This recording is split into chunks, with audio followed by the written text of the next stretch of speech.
So I heard Aliko Dangote say that the next billionaires in Africa are going to be found in the farming industry.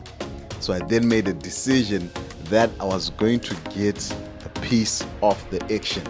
So guys, 5 months ago, I invested in a goat farming operation with some business partners of mine out in Harare, Zimbabwe.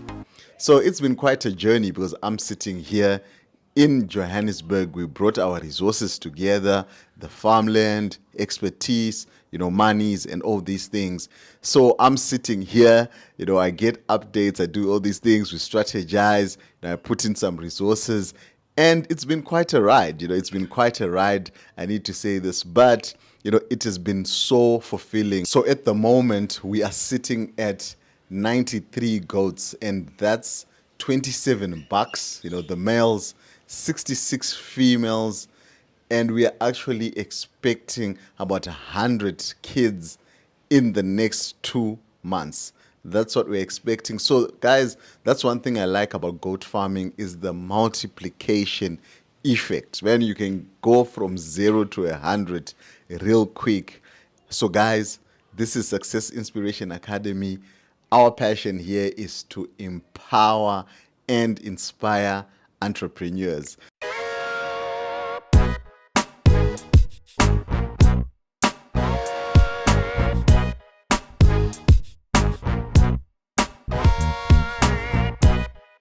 So if you are into entrepreneurship, subscribe to the channel right now, like this video and share it with someone else. In this video, I'm going to be sharing with you 7 essential things that you need to establish a successful goat farming operation. So the first thing that we needed when we got onto this farm was, of course, adequate housing. So when we got there, there was already a goat house, but it was kind of small. As you can see, it was a small goat house. The ventilation was not on point. So we needed to build another structure. And fortunately for us, there was already a dilapidated structure on this farm, which was previously used for chickens, which we could build upon and start building our goat house. So that's the first thing that we needed. So we got in there, we started building this goat house, but what is very important, as you can see with this goat house, is that we ended up, actually partitioning it. So you don't have to finish everything at once. You can just start building according to your requirements that you have. So right now we managed to finish the 1/4. So this goat house, if you can actually see it, it has got 4 parts, right? So we divided it into 4. We finished the first quarter and we're going to be finishing the second quarter. By the end of the year, we're going to have to finish the entire structure because the goats are going to multiply. So we have we are expecting the first 100 now, the kids, but by the end of the year, those kids are going to be bigger, and we're going to be expecting another batch as well. So we need to complete this house.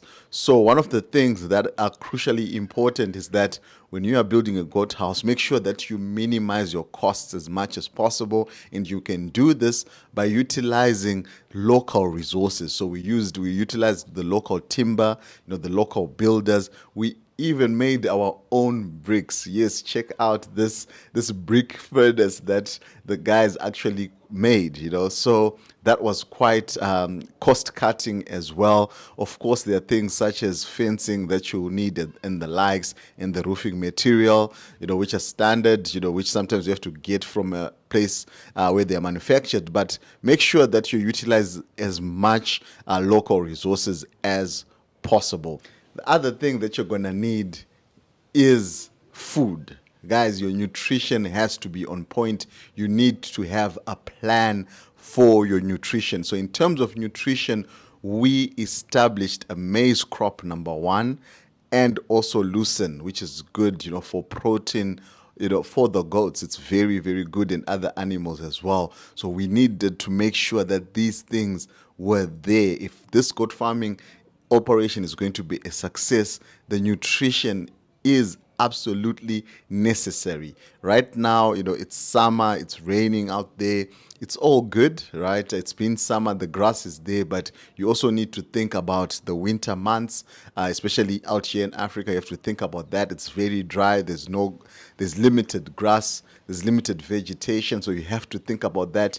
And also, even when it's raining, but you also need to think about supplementation so that your goat, the goat product that you have, the meat product, is well established. That's what you're gonna have to do. So we put in a hectare of lucerne. As you can see, quite a delicate crop. It's a small little seed that you put in there. And for us, some of that seed, just a bit was washed away. Didn't really establish, but we got a good portion established, which we are happy about. So with lucerne, the weeding is very, very crucial, and you need to have people who can actually, be very careful when they're weeding. You don't want people who are removing weeds and removing the lucerne at the same time. So that's going to be very, very important. You really need to manage that. And also when it comes to maize is very important. We put a hectare of maize, for these goats. And guys, as you can see, this is where we started with this maize crop, and this is where it is now. We actually had to improvise and actually irrigate, supplement the water. So water is very important as well. If you are going to successfully farm goats, you need water. Very, very important, because the water just disappeared, right? It was raining in Feb when we planted this maize, then the rain disappeared. So we actually had to get, a water gun and resuscitate a borehole. The bore was there, but resuscitate water storage tanks on the farm. As you can see there, our director, one of our partners out in Zimbabwe, Dr. Simba, and he was dealing with that. Very, very exciting, very, very exciting operation indeed. He's got a channel called The Diaries of a Goat Farmer. You can check it out here on YouTube.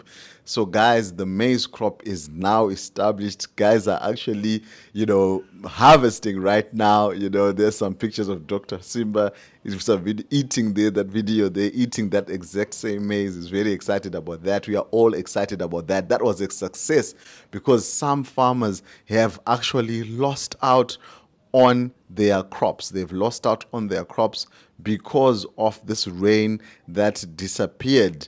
He was actually telling me that, he knows someone who lost 80 hectares of soybeans and 20 hectares of maize. Imagine that, guys. I mean, that's hectic. That's hectic out there.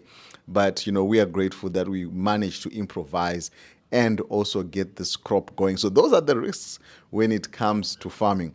The other thing, guys, that you need to have is electricity. Electricity is very important if you're gonna be using irrigation.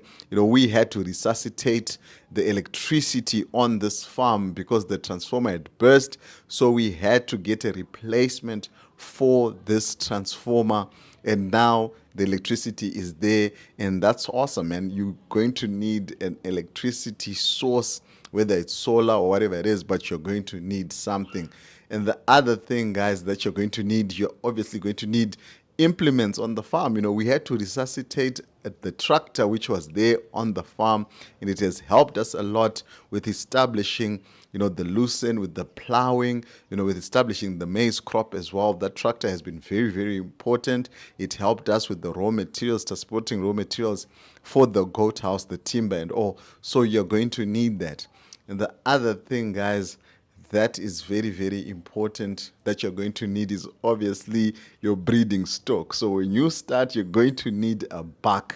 So we've got 2 bucks right now.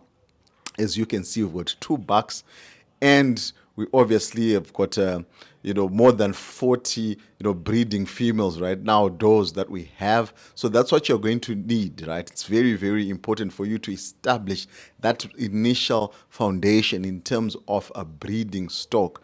It's very, very important. So our strategy, and I've shared this before with you guys, is that we are going to be improving the breed. So when you start out, you have to learn, right? So you can learn with the local breeds, the local goat breeds, And you can introduce, if you've got, the funds, you can introduce a local, not a local, a boer. If you are going to do boer goats, for example, or savannas, you can introduce a pure savanna or third generation, like the ones we have. They're not very, I wouldn't say they are pure, but they are close to that. But as you can see, it's now kidding season. So if you can see with the kids that we are getting now, they are actually looking more and more like boer goats, right? You can see the ears there, you can see the red head, you can see all these features there, the white and red. So it's now becoming a boer goat, right? So when we introduce another pure buck, then our head is going to take a next level in terms of the genetics. So that's what we're trying to do. So we're trying to develop and establish these genetics, and we're going to sell them to other farmers as well. And we're also going to be selling meat. So right now we're even selling meat. So if you've got relatives, or if you're in Zimbabwe, if you're in Harare right now who need meat, we deliver throughout. You can actually get in contact with us, and we can deliver goat meat to you straight from the farm to the table. That's what we can do for you. So you want to get that going if you need that meat. So guys, man, this is an exciting project for me. At least I'm super excited about that. And yes, I'm going to share some challenges in another video about what we've faced so far. But I mean, that's what we have done so far. So the other thing, guys, is the land, of course. That's number 7.